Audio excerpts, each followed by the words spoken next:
Hey, Paul, how are you, buddy? Mark, I'm awesome. Good morning to you, sir. How are you? I'm doing great, man. I'm doing really good. I really look forward to our annual chats. I think you were the first person I ever met that used the word or term staycation.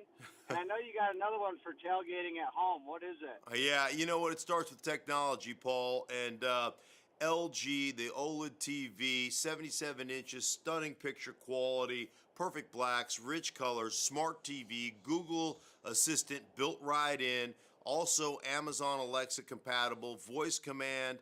You can check the scores, you can change the station, never leave your couch, and then you got to have the great sound as well. LG's PK5 portable Bluetooth speaker, premium sound quality, grab and go convenience, 18-hour battery life. Check it out at LG.com. And then when I'm watching the game, I want to stay connected. I want to stay connected with my buddies, and that's where Straight Talk Wireless comes in, their ultimate unlimited plan, nationwide coverage, America's largest, most dependable network.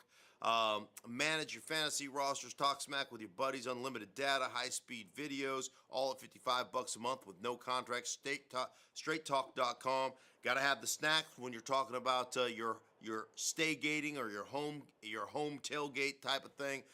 Boulder Canyon chips, that's where I like to go. Small batch kettle chips cooked in unique oils, avocado oil, olive oil, coconut oil, enhances the already great flavors like the buffalo ranch or the malt vinegar, sea salt, bouldercanyon.com. And then I want to talk about LG one more time. They've got you covered in the living room. How about in the kitchen as well with their InstaView fridge? Tons of models, including the smudge-resistant matte black stainless steel finish, tinted glass panel. Tap it twice. It shows you what's inside your fridge. Put your shopping list together. Also, Google Home and Amazon Alexa compatible. You can ask it to make ice. Go to your shopping. Come back. Pour yourself a drink.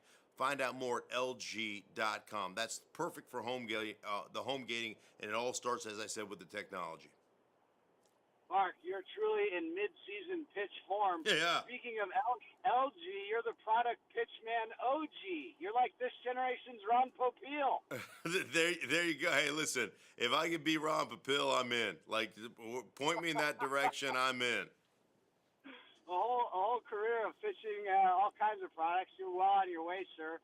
You mentioned staygating and staying home and watching the game a lot. I saw this year you're going to be working some Broncos games with Dick Stockton. So are you going to be able to watch as many games as you usually do? No, I've got a game every weekend that I'm calling for Fox, so I'll be crisscrossing the United States calling NFL games on Fox, which is what I always wanted to do, and just feel privileged to have the opportunity. And as you mentioned, I've got Week 1 Seattle at Denver for me, which is going to be awesome because obviously I live in Denver and I played for Denver, and then I went to the University of Idaho, and all my Idaho buddies live in Seattle. They're all huge Seahawks fans. So we've already started talking smack back and forth to one another. So it's going to be great. A couple guys are coming out for the game and staying at the house. So we're going to have a great weekend, and it should be a phenomenal kickoff to the opening of the season. So with all your buddies out there, we all know that buddies love to heckle. That's why they're your buddies. Any nerves broadcasting around them? And when was the last time you felt nervous prior to any sort of on-air broadcast? Oh, I'm nervous before everything I do. I think it just goes to show you that you're passionate and you love what you do and you still get excited about it. So, I played I started, I don't know how many games, but I probably between preseason, regular season, and playoffs, I probably started or played in over 200 games in my NFL career. There's not a game that I didn't throw up in a trash can before I went out to take the field. I mean, every game.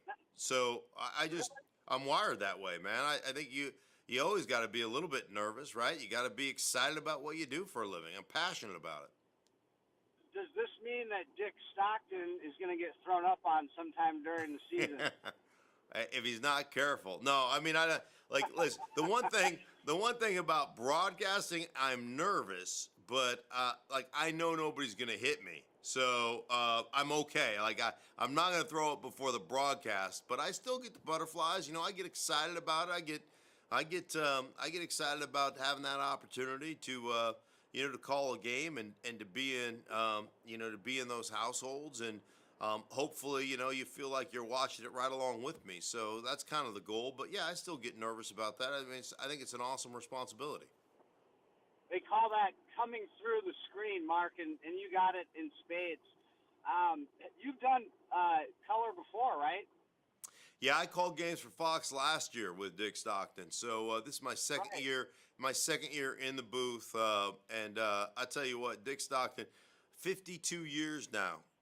This will be his 52nd year of broadcasting, and I'm telling you what, sharp as a tack, one of the great people I've ever been around. I joked with my wife last year. My best friend in the world, 75 years old. We're great friends, but he has been such an unbelievable mentor to me.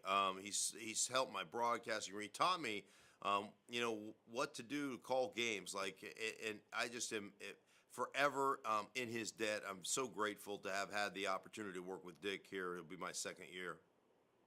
He's done every major game of several different sports. What's the number one thing that he's conveyed to you? Well, I think that sometimes the number one thing is less is more, and let the game breathe. Let the sounds of the stadium, let the pictures oftentimes tell the world, tell the audience, what's going on. You don't have to, jam 10 pounds of crap into a 5-pound sack. Let it breathe, and let the game. Honestly, we're there to watch the game, right? The game is going to tell the story. So you enhance the story, but you're not the story. The game is the story. Absolute beautiful advice from a bygone era. Love it. Speaking of a new era, I saw you involved in some Twitter beef earlier this week, I believe, Mark. You had to bench 315 for reps. Talk about that and how it felt to just shut everybody up. Well, every now and again, I can't help myself. I find Twitter trolls entertaining to me. Like, I love people that get at me. I think it's funny. And so the whole story is DeMarcus Ware posted a video of him doing a 315 bench. And it was a motivational video, and DeMarcus does a bunch of them. So I was like, hey, man, thanks for the motivation. Here's one for you. And I did 225 30 times and sent it to him.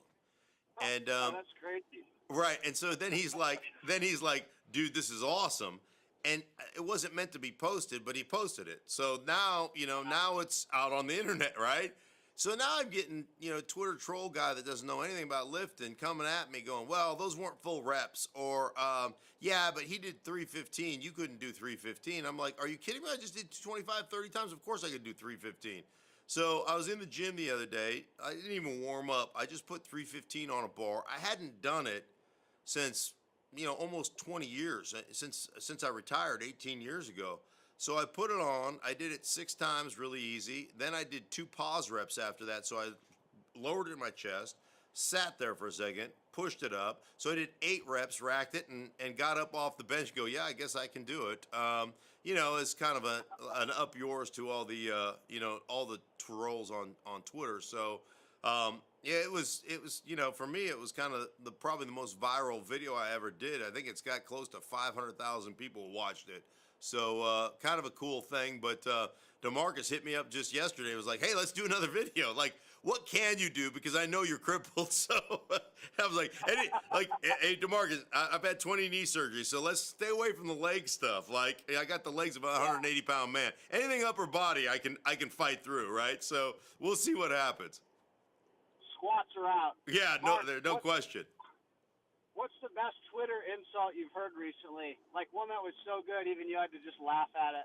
Oh my, I get so many. I don't know if there's any one that's the best, but I just love, I love the sarcastic, just snarky Twitter nature.